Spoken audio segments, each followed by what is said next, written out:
ನಮ್ಮ ದೇಶದಲ್ಲಿ ಪ್ರತಿ 33 ಸೆಕೆಂಡ್ಗೆ ಒಬ್ಬ ವ್ಯಕ್ತಿಗೆ ಹಾರ್ಟ್ ಅಟ್ಯಾಕ್ ಆಗುತ್ತೆ. ಅಂದ್ರೆ ದಿನಕ್ಕೆ ಅಪ್ರಾಕ್ಸಿಮೇಟ್ಲಿ 2600 ಜನ. ವರ್ಷದಿಂದ ವರ್ಷಕ್ಕೆ ಈ ಒಂದು ಡಿಜಿಟ್ಸ್ ಜಾಸ್ತಿ ಆಗ್ತಿದೆ ಹೊರತು ಕಡಿಮೆ ಆಗ್ತಿಲ್ಲ. ಹಾರ್ಟ್ ಅಟ್ಯಾಕ್ ಇನ್ವಿಟೇಷನ್ ಕೊಟ್ಟು ಬರಲ್ಲ, ಆದ್ರೆ ನಮ್ಮ ಬಾಡಿಗೆ ಅದು ಕೆಲವು ದಿನಗಳ ಮುಂಚೆನೆ ಸಿಂಪ್ಟಮ್ಸ್ ಅನ್ನೋದನ್ನ ತೋರಿಸುತ್ತೆ. ಆದ್ರೆ ನಮ್ಮ ಜನ ಅದನ್ನ ನೆಗ್ಲೆಕ್ಟ್ ಮಾಡ್ತಾರೆ. ಅಯ್ಯೋ ಗ್ಯಾಸ್ಟ್ರಿಕ್ ಇರ್ಬೋದು ಬಿಡು, ಕರೆಕ್ಟ್ ಟೈಮ್ ಊಟ ಮಾಡಿಲ್ಲ, ಸಂಜೆ ಏನು ತಿಂದಿಲ್ಲ, ಅದಕ್ಕೋಸ್ಕರ ಅನ್ನಿಸ್ತಿದೆ. ಇನ್ನ ಕೆಲವೊಬ್ರು ಇರ್ತಾರೆ, ಇದೊಂಥರ ಮೋಸ್ಟ್ ಕಾಮನ್ ಸಿಂಪ್ಟಮ್ ಇದು. ಮಧ್ಯರಾತ್ರಿ ಮಲಗಿರ್ಬೇಕಾದ್ರೆ ಯಾವುದೇ ಶಬ್ದ ಆಗಲ್ಲ ಅಥವಾ ಯಾವುದೇ ರೀತಿ ಡಿಸ್ಟರ್ಬೆನ್ಸು ಆಗ್ತಿರಲ್ಲ ಸುತ್ತಮುತ್ತ, ಆದ್ರೂ ಎತ್ ಕೂತ್ಕೊಳ್ತಾರೆ. ಒಂದ್ ಸ್ವಲ್ಪ ವಾಕ್ ಹೋಗಿ ಬರ್ತೀನಿ, ಒಂದ್ ಸ್ವಲ್ಪ ಉಸಿರಾಡ್ದಂಗೆ ಅನ್ನಿಸ್ತಿಲ್ಲ, ಕರೆಕ್ಟ್ ಆಗಿ ಒಂದ್ ಸ್ವಲ್ಪ ಆಚೆ ಹೋಗಿ ಬಂದ್ಮೇಲೆ ಸರಿ ಹೊಟ್ಟೋಗುತ್ತೆ. ಇದೆಲ್ಲ ಸಿಂಪ್ಟಮ್ಸ್. ಈ ಸಿಂಪ್ಟಮ್ಸ್ಗೆ ಆರ್ಥ್ನೋಪ್ನಿಯಾ ಅಂತ ಕರೀತಾರೆ ಮೆಡಿಕಲ್ ಟರ್ಮ್ ಅಲ್ಲಿ. ಡಾಕ್ಟರ್ ಹತ್ರ ಮಾತಾಡ್ಬೇಕಾದ್ರೆ ಒಬ್ಬರ ಹತ್ರ ಗೊತ್ತಿರೋ ಹತ್ರ ಇದನ್ನೇ ಹೇಳಿದ್ದು, ನಮ್ಮ ದೇಶದಲ್ಲಿ ಇದೊಂಥರ ಕಾಮನ್ ಸಿಂಪ್ಟಮ್.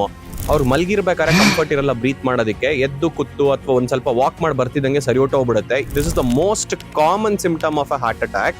ಅಷ್ಟೇ ಅಲ್ಲದೆ ಎಷ್ಟೋ ಸಲ ಗ್ಯಾಸ್ಟ್ರಿಕ್ ಆಗ್ತಿದೆ ಅಂತ ಅನ್ಕೊಂಡು ನೆಗ್ಲೆಕ್ಟ್ ಮಾಡ್ತಾರೆ, ಅಥವಾ ಶೋಲ್ಡರ್ ಪೈನ್ ಬರ್ತಿರುತ್ತೆ, ಅಥವಾ ಭುಜ ಎತ್ತಕ್ ಆಗ್ತಿರಲ್ಲ, ಅಥವಾ ಗಾಡಿ ಓಡಿಸ್ಬೇಕಾದ್ರೆ ಕಂಟಿನ್ಯೂಸ್ ಆಗಿ ಕೈ ಪೈನ್ ಬರುತ್ತೆ, ಚೆಸ್ಟ್ ಪೈನ್ ಬರ್ತಿರುತ್ತೆ, ಅವ್ರೇನೋ ಗ್ಯಾಸ್ಟ್ರಿಕ್ ಬಿಡು, ಕರೆಕ್ಟ್ ಟೈಮ್ ಊಟ ಮಾಡಿಲ್ಲ. ಇದೆಲ್ಲ ಕಾಮನ್ ಸಿಂಪ್ಟಮ್ಸ್ ಗುರು.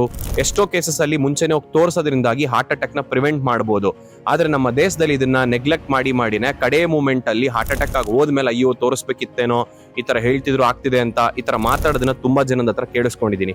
ಆದಷ್ಟು ಈ ತರ ಯಾವುದೇ ಸಿಂಪ್ಟಮ್ಸ್ ಬಂದ್ರು ನೆಗ್ಲೆಕ್ಟ್ ಮಾಡದೆ ಹೋಗಿ ಡಾಕ್ಟರ್ ಹತ್ರ ಕನ್ಸಲ್ಟ್ ಮಾಡಿದಾಗ ಒಂದ್ 2,000-5,000 ರೂಪಾಯಿ ಟೆಸ್ಟ್ ಕನ್ಸಲ್ಟೇಷನ್ ಅಲ್ಲಿ ಖರ್ಚಾಗ್ಬೋದು. ಆದ್ರೆ ಜೀವಕ್ಕಿಂತ 2,000-5,000 ರೂಪಾಯಿ ದೊಡ್ಡದಲ್ಲ ಅಂತ ಖಂಡಿತ ಅನ್ಕೊಳ್ತೀನಿ.